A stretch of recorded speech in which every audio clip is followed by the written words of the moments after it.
Hi, what's up, my people, and thank you for joining me back into my YouTube channel. Today's video is going to be around becoming your own best friend, how I started dating myself. And this is more of a little bit of story of the background of how I did that and the tools that I have used. And this is a way for me to highlight what has worked, what hasn't worked, so that maybe you can try on some things and put them into use in your own life. So becoming my own best friend, first of all, I want to say that that it has been a journey. It has not been something that one day I'm like, I want to be my own best friend, and then, that the next day it's here. No, it definitely has been a journey. It has been something where I have struggled with, something I have cried about a whole bunch of times, something that I have had to work a lot because I was brought up to not like myself. I grew up seeing a lot of things that weren't self-loving, that weren't in the person's best interest, whether it be family members or whether it be friends or whether it be neighbors. Let me tell you guys a quick background. I grew up in the Bronx. If you know anything about the Bronx, love it. It's a great neighborhood and rich with people that actually care about you and will do what they can to support you and what you need, right? Especially if they know you since you were a kid. That's my story. They knew me since I was a kid, and so I love their neighborhood. But however, I did grow up seeing a lot of violence, and in that violence, I grew up thinking that this was okay, this was normal. And when you grow up seeing that on a daily basis, you don't know that, peace, harmony, being at ease, apologizing, being vulnerable is okay to do because you weren't taught that. So the only other way is by being aggressive, by yelling, by doing the things that I now consider that are so not in my alignment. So here's the thing. There is a time to be aggressive. There is a time to be upset and be angry and yell. I don't think these things are bad. I think that there is a time and a place, and you can learn how to transmute that energy in a way where people can understand where you're coming from and they can feel you and they can feel your passions. And at the same time, I also do believe that, sometimes we have anger and it's okay to take it out on, like, not on a person, but on, like, maybe going to the gym or doing something that has you let out. Maybe it's screaming at your pillow, inside your pillow, or, something that will help you get that energy out, because I don't believe in storing it either. So I grew up a lot of that happening with me. And I didn't know what to do because I knew that something was wrong with me, that I was shut down constantly when I was in an intimate relationship or when I was presented with an intimate situation. I didn't know who I was. I knew that I was angry. I knew that I would lash out a lot. I knew I was short with people. I knew I had a short temper. A lot of things that I didn't like about myself, and I knew I needed help.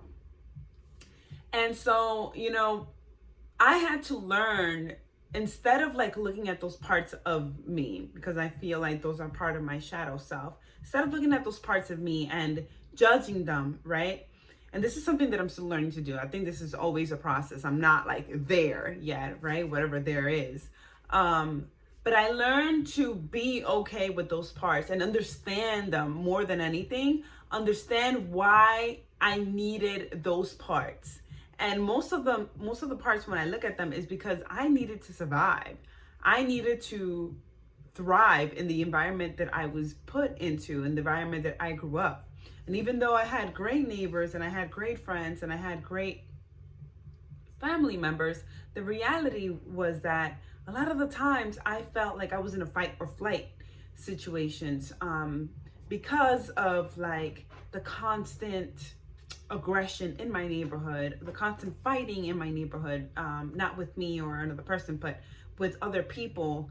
I would hear somebody got shot dead in front of my neighborhood. I mean, this was like regular to me. The chaos was regular to me. So I had to learn how to cope with and understand those parts of me that needed and wanted attention from me. And I had to learn how to say, it's okay. I don't need you anymore. Thank you so much for what you've done for me. And now I'm sitting, Virginia, the adult, is sitting in the driver's seat and I'm driving, and I can take responsible action on how I want to interact with a situation when I'm leaning into vulnerability, when I'm leaning into intimacy. So I'm learning how to do those things. But it took me years. It took me, I would say, what, 9 years now that I have done a lot of this work and how to be my own friend. And ultimately, it took a lot of compassion for myself to learn how to be with me wherever I am at, wherever I feel sick, wherever I feel lazy, wherever I feel, what people deem is bad or like you shouldn't show those parts of you. I learned still learning how to cope with them and be okay with them and look at them and just be in them. I can't explain how much we resist these parts of ourselves, or we hide those parts of ourselves. And when we do that, the more it wants attention, the more it wants to grow, and the more it is likely to come out in front of people.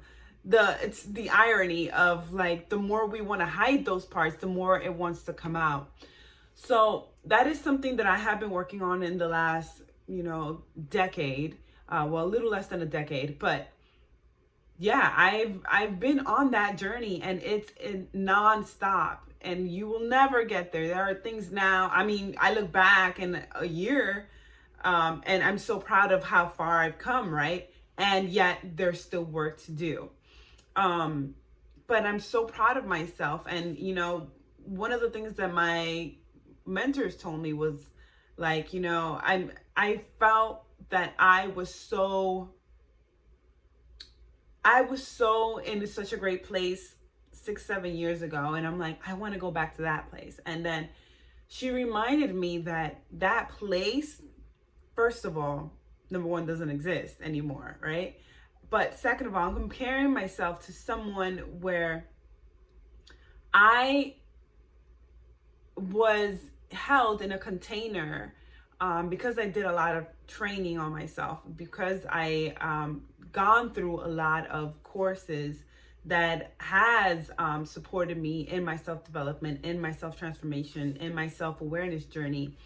I was in a container at the time where there was a lot of coaches and a lot of trainers holding space for me, and I showed up powerfully. Not to say that I'm not showing powerfully now, but part of me sometimes wants to go back to 6-7 years ago where I was like on fucking fire, right? And it's a comparison of like, oh wait, are you not even on fire now? So I'm looking at that and I'm seeing that.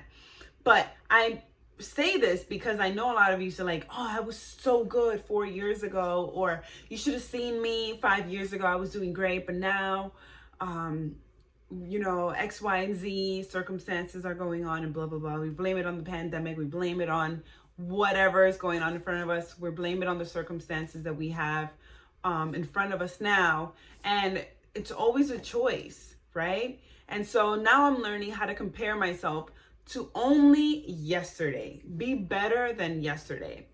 And so learning and grounding into what worked yesterday, what did not work yesterday, and how can I move forward? How can I push through and rise and be better in excellence than yesterday? Because it's not about perfection, because that's a whole nother video.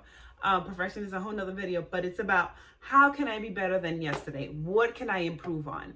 And I wanted to really dive into that because I know that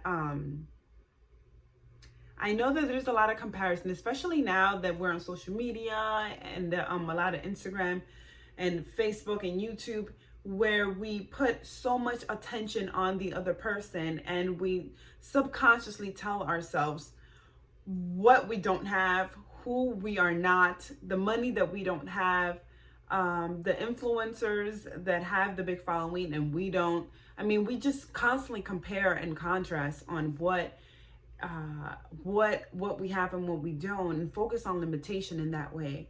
The invitation now is to really dive into your self in a way where you feel content wherever you are. You feel content in the energy you bring on a daily basis, and knowing that you are capable of transmuting, of transforming the energy within you on a daily basis. But that takes work. It takes years of work. And a lot of people that are on Instagram, that are on social media, they have done the work and they don't show you the background of what the reality is for them a day-to-day basis. So I just need you guys to really understand that journey on becoming your best self. There's this continuous journey on becoming your own best friend. It's for the long run. This is not a race. This is not something who finishes first or who does the better. You will fuck up, and right there in that fuck up is the lesson that is exactly needed for you at the time. And so we have to be able to trust the process when things don't go right. And I'm talking to you guys, but I'm also talking to myself, because I know that I fall to that trap sometimes. And it's a great reminder that we get to keep coming back to the work. We get to keep showing up for ourselves. We get to keep asking ourselves powerful questions on how we hold love from ourselves when we're not showing or being the best of us. And so it's just an invitation for us to really dive into self-compassion and unconditional love, right? And it is possible. It's totally possible. Guys, if you would have seen me 10 years ago, listen, trust me, it is possible, okay? And it's starting with really doing the work and using the tools of meditation, of going in with yourself, asking yourself powerful questions, having a coach or a mentor that will hold you accountable to the things that you say you were going to do.